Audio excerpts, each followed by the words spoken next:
Hello students, class 12 chemistry में term first exams में book first से तीन chapters solid state solution, P block, और बुक सेकंड से haloalkanes, haloarenes, alcohol, phenol ethers and biomolecules, ये chapters आएंगे। और पेपर आपका जो है multiple choice questions MCQs based होगा। स्टूडेंट्स, पी ब्लॉक अपने आप में बहुत इंपॉर्टेंट है, क्योंकि पी ब्लॉक में आपका ग्रुप 15, 16, 17, 18 ये 4 ग्रुप्स आपको कवर करना है। ठीक है, तो इसमें पी ब्लॉक में रीजनिंग आपकी स्ट्रांग होना बहुत ज़रूरी है। रीजनिंग अगर स्ट्रांग नहीं होगी तो प्रॉब्लम आएगी, MCQs उसी से बनेंगे। तो पी ब्लॉक ये पीरियोडिक टेबल का एक पार्ट है। जो पीरियोडिक टेबल होती है स्टूडेंट्स, जनरली बच्चों को पीरियोडिक टेबल ही नहीं मालूम होती है। जो पीरियोडिक टेबल है, पीरियोडिक टेबल में एलिमेंट्स को अरेंज किया गया है। डिफरेंट साइंटिस्ट ने अलग अलग अपनी ओपिनियन दी, लेकिन जो फादर ऑफ पीरियोडिक टेबल कहा जाता है वो मैनलीफ को कहा जाता है। मैनलीफ ने जो था बहुत बड़ा काम किया। जो एलिमेंट्स थे इधर उधर थे, उनको एक घर दे दिया। तो ये एक्चुअल में जो एलिमेंट्स का क्या है, घर है। और मैनलीफ ने एलिमेंट्स को वर्टिकल कॉलम्स और हॉरिजॉन्टल रोज़ में अरेंज किया। वर्टिकल कॉलम्स जो थे उनको ग्रुप्स नाम दिया, और हॉरिजॉन्टल रोज़ जो थी उनको पीरियड्स नाम दिया। ठीक है, वर्टिकल कॉलम्स 8 जो हैं। लेकिन मैनलीफ ने एलिमेंट्स को अरेंज तो करा, और उनको इस बात का क्रेडिट भी जाता है। फादर ऑफ पीरियोडिक टेबल जो हैं वो मैनलीफ हैं। लेकिन उन्होंने जो अपना पीरियोडिक लॉ दिया था, उस पीरियोडिक लॉ, मैनलीफ पीरियोडिक लॉ, वो जो बेस था वो एटॉमिक वेट पे बेस था। और उनसे पहले जो साइंटिस्ट थे वो भी एटॉमिक वेट को ही बेस मान रहे थे। उन्होंने बोला कि एटॉमिक वेट को बेस मानते हुए जो एलिमेंट्स की जो प्रॉपर्टीज़ में हैं वो रिपीट होती हैं, यानी पीरियोडिसिटी पाई जाती है। लेकिन बहुत जगह देखा गया एलिमेंट्स को जब मैनलीफ ने एटॉमिक वेट के इंक्रीजिंग ऑर्डर में अरेंज किया गया, तो बहुत सारे ऐसे आए कि उनका एटॉमिक वेट, एलिमेंट्स ऐसे पेयर थे कि उनका एटॉमिक वेट जो था वो कम था, उनको बाद को रखा गया, और जिनको ज़्यादा था उनको पहले रखा गया है। तो फिर वो आइसोटोप्स को कोई जगह नहीं दे पाए, पोजीशन ऑफ आइसोटोप्स को भी कोई जगह नहीं दे पाए। जो प्रॉपर्टीज़ में सिमिलैरिटी शो करने वाले एलिमेंट्स थे उनको डिफरेंट ग्रुप्स में रख दिया गया। तो कई सारी ड्रॉबैक्स थी, जिसकी वजह से बाद में फिर टर्म मोज़ले ने इंट्रोड्यूस किया एटॉमिक नंबर, यानी जो एलिमेंट्स हैं, जो एटम में प्रोटॉन्स होते हैं न्यूक्लियस में, एटम के न्यूक्लियस में जो प्रोटॉन्स होंगे, total number of protons indicates its atomic number, वो उसके एटॉमिक नंबर को इंडिकेट करते हैं। तो एटॉमिक नंबर को बेस मानते हुए जो modified form of periodic table थी, मैनलीफ पीरियोडिक टेबल थी, उसमें उन्हें जो है लॉ दिया गया, उसको मॉडर्न पीरियोडिक लॉ कहा गया। और वो जो लॉ था वो एटॉमिक नंबर पे बेस्ड था, यानी एलिमेंट्स की जो फिज़िकल और केमिकल प्रॉपर्टीज़ होती हैं वो उनके एटॉमिक नंबर के अकॉर्डिंग होती हैं। पीरियोडिक फंक्शंस होती हैं उनके एटॉमिक नंबर की बेसिस पे। तो एटॉमिक नंबर जो है वो बहुत ही इंपॉर्टेंट टूल है। एटॉमिक नंबर की बेसिस पे हम किसी भी एलिमेंट का इलेक्ट्रॉनिक कॉन्फ़िगरेशन लिख लेते हैं। ठीक है, एटॉमिक नंबर से जो है इलेक्ट्रॉनिक कॉन्फ़िगरेशन लिखने पर हमको ये पता चल जाता है कि वैलेंस शेल में जो इलेक्ट्रॉन्स हैं वो एक जैसे हैं, तो उनकी प्रॉपर्टीज़ में सिमिलैरिटी भी पता चल जाती हैं। तो एलिमेंट्स को एटॉमिक नंबर की बेसिस पे अरेंज करा गया। फिर बाद में अलग अलग साइंटिस्ट आए, और इस टाइम करंटली जो पीरियोडिक टेबल है वो 4 ब्लॉक्स में डिवाइड की गई है। S block, P block, D block और एफ ब्लॉक। एस ब्लॉक में 2 ग्रुप्स आते हैं, और पी ब्लॉक जो है वो आपका 13 से लेकर 18 तक के एलिमेंट्स पी ब्लॉक में आते हैं। और डी ब्लॉक में ग्रुप 3 से लेकर के 12 तक के एलिमेंट्स आते हैं। और एफ ब्लॉक जो है वो जो मेन बॉडी है पीरियोडिक टेबल उससे हट करके एफ ब्लॉक को 2 सीरीज़ में, एक लैंथेनाइट सीरीज़ जिसमें 14 एलिमेंट्स हैं, और दूसरी एक्टिनाइट सीरीज़ जिसमें 14 एलिमेंट्स हैं। 28 एलिमेंट्स को एफ ब्लॉक में अरेंज किया गया है। तो अब क्यों किया गया है कि एलिमेंट्स को, जो ग्रुप फर्स्ट और ग्रुप सेकंड के जो एलिमेंट्स थे उनको एस ब्लॉक में क्यों रखा गया, और ग्रुप 13 से लेकर के 18 तक के जो ग्रुप एलिमेंट्स 18 ग्रुप के 18 ग्रुप्स थे उनको पी ब्लॉक में क्यों रखा गया, और ग्रुप 3 से लेकर के 12 तक को डी ब्लॉक में क्यों रखा गया, और फिर एफ ब्लॉक। तो जनरल स्टूडेंट्स जो है मेन, मैंने आपसे बोला कि इलेक्ट्रॉनिक कॉन्फ़िगरेशन बहुत मेन है, और जो हाँ जिस टाइम मॉडर्न पोजीशन है उसमें 18 ग्रुप्स हैं, वर्टिकल कॉलम्स जो हैं वो 18 हैं, इनको ग्रुप्स हैं, और 7 पीरियड्स हैं। तो SPDF ब्लॉक्स मतलब जो इलेक्ट्रॉनिक कॉन्फ़िगरेशन है लिखने पर लास्ट जो है, अगर last electron s subshell में एंटर करता है तो हम उनको एस ब्लॉक एलिमेंट्स कहते हैं, और अगर last electron p subshell में एंटर करता है तो उनको पी ब्लॉक एलिमेंट्स कहते हैं, और लास्ट इलेक्ट्रॉन जो है वो अगर डी में एंटर करता है तो डी ब्लॉक एलिमेंट्स कहते हैं, और इसी के अकॉर्डिंग ऐसे ही आपका एफ ब्लॉक एलिमेंट्स। तो एस ब्लॉक एलिमेंट्स में दो ग्रुप्स आते हैं, ग्रुप फर्स्ट और ग्रुप सेकंड, या फर्स्ट ए और सेकंड ए।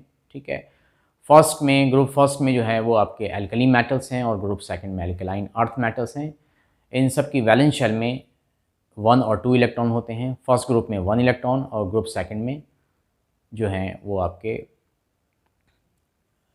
वैलेंस इलेक्ट्रॉन्स 2 होते हैं।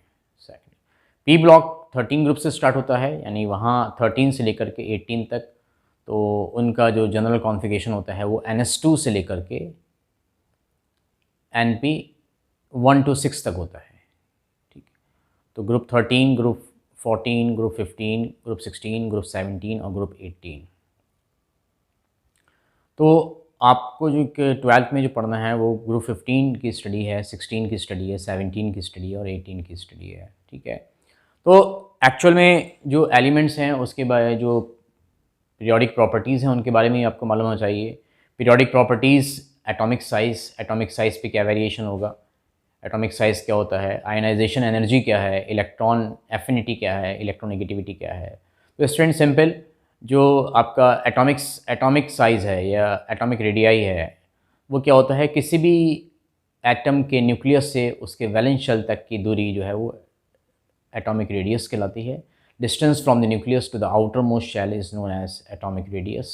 ठीक है, बट एक्चुअल में किसी भी एटम का रेडियस जो है वो डिफाइन नहीं कर सकते हैं because of its diffuse shape, और इलेक्ट्रॉन बहुत फास्ट मूविंग पार्टिकल है, बहुत मुश्किल है। लेकिन हम तब भी थियोरेटिकली कह सकते हैं कि atomic radius is the distance from the nucleus, यानी न्यूक्लियस जो सेंटर है एटम का उससे आउटर मोस्ट शेल जिसमें इलेक्ट्रॉन हो उस तक की जो दूरी है वो एटॉमिक रेडियस कहलाती है।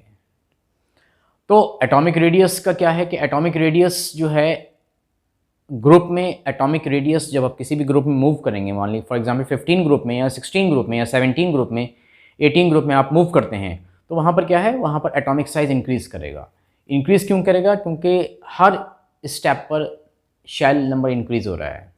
जैसे कि 15 ग्रुप में नाइट्रोजन है तो नाइट्रोजन में 2s2 2p3 है, तो सेकंड शेल है। उसके बाद आप फॉस्फोरस पाएंगे तो थर्ड शेल।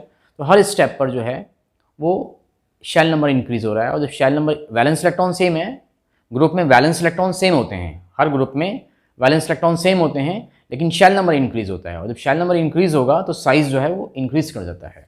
ठीक है, लेकिन अगर आप पीरियड में जाएंगे तो पीरियड में होता है, पीरियड में शेल नंबर सेम रहता है लेकिन इलेक्ट्रॉन इंक्रीज़ करते हैं, और इन इलेक्ट्रॉन इंक्रीज़ करने से शेल सेम है, शेल सेम रहेगी लेकिन इलेक्ट्रॉन इंक्रीज़ करेंगे और एक ही शेल में इंक्रीज़ करेंगे तो उससे न्यूक्लियर चार्ज इंक्रीज़ कर जाता है, और न्यूक्लियर चार्ज इंक्रीज़ कर जाने से साइज़ जो है वो डिक्रीज़ हो जाता है। ठीक है, तो ग्रुप में एटॉमिक साइज़ इंक्रीज़ होता है और पीरियड में एटॉमिक साइज़ डिक्रीज़ होता है, ये अप टू हैलोजेंस तक। नोबल गैसेस की हम बात नहीं करते क्योंकि वहाँ पर नोबल गैसेस में जो हम साइज़ की बात करते हैं वो वॉन डर वाल रेडियस की बात करते हैं, और वॉन डर वाल रेडियस जो है वो कोवेलेंट रेडियस से बड़ा होता है। क्योंकि वहाँ पर वो वॉन डर वाल रेडियस मतलब नॉन बॉन्डिंग स्टेज है, क्योंकि जो नोबल गैसेस होती हैं, नोबल गैसेस में बॉन्ड बनाने की टेंडेंसी तो होती नहीं है, हालांकि अब तो कंपाउंड्स आ गए, जिनॉन के कंपाउंड्स आ गए हैं, लेकिन जनरली बॉन्ड बनाने की टेंडेंसी नहीं होती क्योंकि उनकी ऑक्टेट कंप्लीट होती है एक्सेप्ट हीलियम। ठीक है, स्टेबल कॉन्फ़िगरेशन शो करते हैं, तो इस वजह से उनका जो रेडियस होता है वो वॉन डर वाल रेडियस होता है। मतलब वो क्लोजेस्ट अप्रोच है कि कितना एक एटम दूसरे एटम को कितना क्लोजेस्ट एक दूसरे को क्लोजेस्ट अप्रोच कर सकते हैं, कि इतना एक दूसरे के नज़दीक आ सकते हैं, बॉन्ड नहीं बनाएंगे। ठीक है, तो हम जो पीरियोडिक ट्रेंड देखते हैं वो पीरियड में हम अप टू हैलोजेंस तक देखते हैं, नोबल गैसेस की बात नहीं करते हैं। और ग्रुप में साइज़ इंक्रीज़ करेगा क्योंकि वहाँ पर एन देखते हैं, नंबर ऑफ शेल। ठीक है, तो ये इस टाइप से आपको देखना है। ऐसी नेक्स्ट है आपका आयनाइजेशन एनर्जी होती है। आयनाइजेशन एनर्जी क्या है, किसी भी एलिमेंट में से इलेक्ट्रॉन निकाल कर उसको कैटायन में कन्वर्ट करने के लिए जो एनर्जी हम एटम को देंगे वो उसकी आयनाइजेशन एनर्जी कहलाएगी, ठीक है। और आयनाइजेशन एनर्जी कोई भी एटम इलेक्ट्रॉन आसानी से तब निकाल देगा जब उसका साइज़ बड़ा होगा, क्योंकि जब साइज़ एटॉमिक साइज़ इंक्रीज़ करेगा तो जो वैलेंस शेल में से हमको इलेक्ट्रॉन रिमूव करना है तो डिस्टेंस है, वैलेंस डिस्टेंस न्यूक्लियस से वैलेंस शेल का डिस्टेंस जैसे जैसे बढ़ता जाएगा तो क्या होगा, force of attraction between the valence electron और न्यूक्लियस, लास्ट शेल में जो इलेक्ट्रॉन्स होते हैं उनको वैलेंस इलेक्ट्रॉन्स बोलते हैं, उनके बीच में जो अट्रैक्शन है, फोर्स ऑफ अट्रैक्शन है वो कम हो जाएगा और कम एनर्जी पर इलेक्ट्रॉन निकल जाएगा। तो साइज़ जितना इंक्रीज़ होगा बढ़ेगा उतना आयनाइजेशन एनर्जी जो होगी वो क्या होगी, डिक्रीज़ कर देगी। और साइज़ इंक्रीज़ कहाँ होता है, ग्रुप में इंक्रीज़ होता है। ग्रुप में क्योंकि एन की वैल्यू बढ़ेगी तो एटॉमिक साइज़ इंक्रीज़ करेगा, एटॉमिक साइज़ इंक्रीज़ करेगा तो आयनाइजेशन एनर्जी जो है डिक्रीज़ करेगी, ठीक है। और जब आयनाइजेशन एनर्जी मतलब आयनाइजेशन एनर्जी जो है डिक्रीज़ करेगी और आयनाइजेशन एनर्जी के साथ यहाँ आप समझ सकते हैं मेटेलिक करैक्टर भी इंक्रीज़ करेगा, क्योंकि कोई भी एलिमेंट जब इलेक्ट्रॉन निकाल देता है तो कैटायन में कन्वर्ट कर देता है। कैटायन बनाने की टेंडेंसी इसके एलिमेंट के मेटेलिक करैक्टर को इंक्रीज़ करती है, मेटेलिक करैक्टर को इंडिकेट करती है, सॉरी, ठीक है। और पीरियड में क्या है, पीरियड में क्योंकि न्यूक्लियर चार्ज बढ़ रहा है, साइज़ छोटा हो रहा है, तो साइज़ जितना छोटा होगा तो इलेक्ट्रॉन को निकालने के लिए ज़्यादा एनर्जी की ज़रूरत होगी, तो वो आपका वहाँ पर जो है ionisation energy increases on moving from left to right in a period while in decreases on moving down a group because atomic size increases, ठीक है। हाँ एक्सेप्शंस अपनी जगह हैं, जैसे कि नाइट्रोजन की फर्स्ट आयनाइजेशन एनर्जी ऑक्सीजन की फर्स्ट आयनाइजेशन एनर्जी से जो है वो ज़्यादा होती है, क्योंकि नाइट्रोजन 15 ग्रुप में है और 16 ग्रुप में जो है आपका ऑक्सीजन है। तो यहाँ पर एक्सेप्शंस, तो केमिस्ट्री जो है वो नाम ही एक्सेप्शन का है। अब एक्सेप्शंस तो वहाँ पर जो है क्योंकि स्टेबल कॉन्फिगरेशन शो करते हैं वो 15 ग्रुप के एलिमेंट्स, तो इस टाइप से ये मेटेलिक करैक्टर। तो ग्रुप में आयनाइजेशन एनर्जी की बात करेंगे तो मेटेलिक करैक्टर को भी साथ में देख लेंगे। और पीरियड में हम अगर जो है आयनाइजेशन एनर्जी क्योंकि आयनाइजेशन एनर्जी इंक्रीज़ करेगी तो वहाँ पर पीरियड में जो है वो मेटेलिक करैक्टर से नॉन मेटेलिक करैक्टर इंक्रीज़ होगा, क्योंकि साइज़ जो है वो डिक्रीज़ होगा। जब साइज़ डिक्रीज़ होगा तो इलेक्ट्रॉन गेन करने की टेंडेंसी बढ़ जाएगी, और जब इलेक्ट्रॉन गेन करने की टेंडेंसी बढ़ेगी मतलब इलेक्ट्रॉन गेन करके एनायन बनाने की टेंडेंसी बढ़ जाएगी, और एनायन का फॉर्मेशन इंडिकेट करता है नॉन मेटेलिक करैक्टर को। तो मेटेलिक करैक्टर और नॉन मेटेलिक करैक्टर दोनों एक दूसरे के अपोजिट हैं। मेटल्स के लिए जनरली हम मेटेलिक करैक्टर और नॉन मेटल्स के लिए हम जो है वो नॉन मेटेलिक करैक्टर के बारे में नॉन मेटेलिक करैक्टर पढ़ते हैं, ठीक है। तो ये जो है आपका एटॉमिक साइज, आयनाइजेशन एनर्जी, ठीक है। और फिजिकल स्टेट की बात करते हैं कि ये कोई भी एलिमेंट जो है वो जो है गैस होगा, लिक्विड होगा, सॉलिड होगा, ये डिपेंड करता है उसके फोर्सेस के बीच में। जितना एटम का साइज़ छोटा होगा तो वहाँ पर क्या है, वहाँ पर जो होंगे उनके बीच जो फोर्सेस होंगे, वॉन डेर वाल्स फोर्सेस होंगे, जितने कम होंगे वो कम फोर्सेस पर वो गैसेस स्टेट में, जैसे जैसे साइज़ बढ़ेगा वॉन डेर वाल्स फोर्सेस बढ़ेंगे, वो गैसेस से लिक्विड स्टेट में और लिक्विड से फिर सॉलिड स्टेट में जो होगा वो चेंज हो जाएगा। तो फिजिकल स्टेट भी जो होती है वो चेंज हो जाती है, ठीक है। दूसरा इलेक्ट्रॉन गेन एंथैल्पी है। इलेक्ट्रॉन गेन एंथैल्पी या इलेक्ट्रॉन एफिनिटी, किसी भी एटम में इलेक्ट्रॉन ऐड कराने पर जो एनर्जी रिलीज होगी वो इलेक्ट्रॉन गेन एंथैल्पी कहलाती है। इलेक्ट्रॉन एफिनिटी या इलेक्ट्रॉन गेन एंथैल्पी होती है। तो जनरली इलेक्ट्रॉन ऐड कराने पर वो एटम जो है वो एनायन में कन्वर्ट हो रहा है, यानी नॉन मेटेलिक करैक्टर, और किसी भी एटम में से इलेक्ट्रॉन निकाल करके कैटायन बनाना, यानी वो मेटेलिक करैक्टर को इंडिकेट कर रहा है।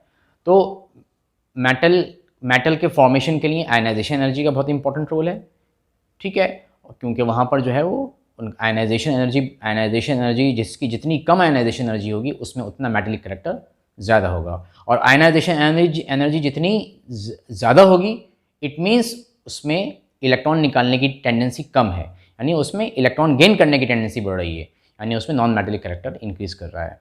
तो किसी भी एटम में किसी एटम में से इलेक्ट्रॉन निकाल करके उसको कैटायन में कन्वर्ट करना, ये उसका मेटेलिक करैक्टर है। और मेटेलिक करैक्टर मतलब उसकी आयनाइजेशन एनर्जी की बात कर रहे हैं, एनर्जी का रोल है। और मेटेलिक करैक्टर ग्रुप में जो है वो इंक्रीज़ करता है, पीरियड में डिक्रीज़ करता है, क्योंकि पीरियड में लेफ्ट राइट मूव करने पर इलेक्ट्रॉन गेन करने की टेंडेंसी बढ़ती है, नॉन मेटेलिक करैक्टर बढ़ता है, यानी एलिमेंट जो है वो इलेक्ट्रॉन गेन करके एनायन में कन्वर्ट हो रहा है और वहाँ पर एनर्जी जो है रिलीज होगी, that would be the electron gain enthalpy, electron affinity, ठीक है। तो इलेक्ट्रॉन एफिनिटी जो है वो भी आपका ग्रुप में इलेक्ट्रॉन एफिनिटी डिक्रीज़ करती है, क्योंकि एटम का साइज़ जितना छोटा होगा उतना उस एटम को इलेक्ट्रॉन गेन करने में ज़्यादा एनर्जी रिलीज़ करेगा वो, ठीक है। इसमें भी एक्सेप्शंस हैं अपनी जगह, जैसे कि क्लोरीन की जो इलेक्ट्रॉन एफिनिटी होती है वो फ्लोरीन से ज़्यादा होती है, because of inter electronic repulsion in fluorine, छोटा साइज़ होता है उसका। और पीरियड में क्या होता है, पीरियड में इलेक्ट्रॉन एफिनिटी जो है वो जो है इलेक्ट्रॉन एफिनिटी वो इंक्रीज़ करती है, क्योंकि साइज़ छोटा हो रहा है। तो साइज़ का छोटा होना और साइज़ का यानी एटॉमिक साइज़ बहुत इंपॉर्टेंट प्रॉपर्टी है। एटॉमिक साइज़ के अगर आपको क्लियर है तो फिर आप आयनाइजेशन एनर्जी, और आयनाइजेशन एनर्जी के अपोजिट है इलेक्ट्रॉन एफिनिटी। दूसरा है इलेक्ट्रोनेगेटिविटी। ये आयनाइजेशन एनर्जी की और हमने बात करी इलेक्ट्रॉन गेन एंथैल्पी। ये दोनों जो प्रॉपर्टीज़ हैं, ये दोनों प्रॉपर्टीज़ जो हैं वो हम आइसोलेटेड गैसेस एटम की बात करते हैं। एटम को, जो एटम कंबाइंड स्टेट में था उसको आइसोलेट करके गैसेस स्टेट में से उसमें से इलेक्ट्रॉन को निकाल देना या उसमें इलेक्ट्रॉन को ऐड करा देना, डाल देना, ठीक है। और दूसरा है इलेक्ट्रोनेगेटिविटी। तो इसी वजह से आयनाइजेशन एनर्जी और इलेक्ट्रॉन गेन एंथैल्पी, क्योंकि वहाँ पर एनर्जी हम दे रहे हैं इलेक्ट्रॉन निकालने के लिए, एनर्जी रिलीज़ हो रही है, इट मीन्स उसका यूनिट है, वो यूनिट प्रॉपर्टी है, यानी जो भी है इलेक्ट्रॉन वोल्ट पर एटम, ठीक है, या किलो जूल पर मोल। लेकिन इलेक्ट्रोनेगेटिविटी जो होती है वो बॉन्डेड स्टेट में होती है। दो एटम्स के बीच में जो बॉन्ड बना हुआ है, म्यूचुअल शेयरिंग से जो बॉन्ड बना है, उस बॉन्ड, उस शेयर्ड इलेक्ट्रॉन पेयर को अपनी तरफ अट्रैक्ट करने की टेंडेंसी जो है एक एटम के जरिए, वो इलेक्ट्रोनेगेटिविटी कहलाती है। तो इलेक्ट्रोनेगेटिविटी जो है वो किसी भी एटम की, it has a tendency to attract the shared electron pair towards itself, ठीक है। तो वो जो है वो इलेक्ट्रोनेगेटिविटी है, वो पावर है, इसलिए उसका कोई यूनिट नहीं होता है, उसका कोई यूनिट नहीं होता है, ठीक है स्टूडेंट्स। तो आप ये प्रॉपर्टीज़ भी बहुत देखेंगे। दूसरा आप जो है देखेंगे हैलाइड्स का फॉर्मेशन भी देखेंगे। हैलाइड्स का फॉर्मेशन भी जब हम डिस्कस करेंगे इंडिविजुअल ग्रुप्स को बात करेंगे। फिर आप ऑक्साइड्स की बात करेंगे, ठीक है, ऑक्साइड्स की बात करेंगे, मतलब ऑक्सीजन, बाइनरी कंपाउंड्स ऑक्सीजन के। तो ऑक्सीजन के जो बाइनरी कंपाउंड्स होते हैं वो ऑक्साइड्स कहलाते हैं। जनरली ऑक्सीजन मेटल के साथ कंबाइन करके मेटेलिक ऑक्साइड्स बनाती है, जो बेसिक इन नेचर होते हैं। और जो नॉन मेटल्स हैं ऑक्सीजन से कंबाइन करके नॉन मेटेलिक ऑक्साइड्स, वो एसिडिक ऑक्साइड्स का फॉर्मेशन करती है। तो बेसिक ऑक्साइड्स और आपका एसिडिक ऑक्साइड्स, बेसिक ऑक्साइड्स मतलब मेटल्स की बात कर रहे हैं और एसिडिक ऑक्साइड्स नॉन मेटल्स की बात कर रहे हैं। इसमें एक्सेप्शंस अपनी जगह हैं। और आपका एम्फोटेरिक जो एसिड बेस दोनों की तरह बिहेव, एसिड बेस दोनों से रिएक्ट कर लें, वो एम्फोटेरिक ऑक्साइड्स होते हैं। और न्यूट्रल ऑक्साइड्स जो हैं वो न्यूट्रल ऑक्साइड्स जो ना ही एसिड से ना ही बेस से रिएक्ट करें, ठीक है, जैसे कि आपका कार्बन मोनोऑक्साइड है, ठीक है, नाइट्रिक ऑक्साइड है। तो एसिडिक ऑक्साइड जैसे कि SO2 है, ये non metal, sulphur non metal है। कार्बन डाइऑक्साइड है, एसिडिक ऑक्साइड है, कार्बन नॉन मेटल है। मेटल बेसिक ऑक्साइड्स जैसे कि सोडियम ऑक्साइड है, तो सोडियम मेटल है। मैग्नीशियम ऑक्साइड ये आपका मेटल है। तो ये जो है ये आपके बेसिक ऑक्साइड्स हैं। एम्फोटेरिक ऑक्साइड्स Al2O3, ये एसिड बेस दोनों से रिएक्शन शो करता है, ठीक है। ये प्रॉपर्टी है बहुत। और एक और इफेक्ट होता है बहुत इंपॉर्टेंट, जिसको हम देखेंगे कि हाइड्राइड्स का फॉर्मेशन, ठीक है। हाइड्राइड्स यानी हाइड्रोजन के जो बाइनरी कंपाउंड्स हैं वो हाइड्राइड्स कहलाएंगे। तो जो हाइड्रोजन है वो 15 ग्रुप हाइड्रोजन जो है वो पी ब्लॉक के एलिमेंट्स के साथ, except noble gases, P block element के साथ अगर 15 ग्रुप से कंबाइन कर रही है तब भी हाइड्राइड्स बनाएगी, 16 से करेगी तब भी हाइड्राइड्स बनाएगी, और अगर 17 से करेगी तब भी हाइड्राइड्स बनाएगी। और ये पी ब्लॉक के जो हाइड्राइड्स होते हैं वो कोवलेंट हाइड्राइड्स होते हैं, क्योंकि उनके बीच में कोवलेंट बॉन्ड होता है। और ये पी ब्लॉक के जो हाइड्राइड्स हैं ये इलेक्ट्रॉन रिच हाइड्राइड्स होते हैं, क्योंकि इनके पास बॉन्ड बनाने के बाद भी इनके पास लोन पेयर रहता है। जैसे कि 15 ग्रुप के जो हाइड्राइड्स हैं उनका जनरल फार्मूला AH3 होता है, ठीक है। जैसे कि अमोनिया है, PH3 है, तो वहाँ पर बॉन्ड बना, 3 हाइड्रोजन के साथ बॉन्ड बनाकर भी उस पर एक लोन पेयर है, इलेक्ट्रॉन रिच है। ऑक्टेट कंप्लीट होने के बाद भी उस पर इलेक्ट्रॉन पेयर है। 16 ग्रुप के हाइड्राइड्स H2O है, तो H2O में ऑक्सीजन पे 2 LPs हैं, तो वहाँ पर भी वो इलेक्ट्रॉन रिच है। 17 ग्रुप में जैसे कि आपका HCl है या HF है, तो वहाँ पर भी क्या है, वहाँ पर भी लोन पेयर है। तो वो आपके इलेक्ट्रॉन रिच हाइड्राइड्स कहलाते हैं। और हाइड्राइड्स का अपनी अपनी प्रॉपर्टीज़ हैं, इसको डिस्कस करेंगे हम आगे, ठीक है। तो ये जनरल मैंने आपको आइडिया दिया। बाकी नेक्स्ट वीडियो में हम step by step her group को डिस्कस करेंगे और उस पर बेस्ड क्वेश्चंस आपको कैसे रीजनिंग आप सॉल्व करें, किस टाइप से क्वेश्चंस आ सकते हैं, उनको डिस्कस करेंगे। ओके स्टूडेंट्स, आज के इस शॉर्ट वीडियो में, ठीक है, अगर आप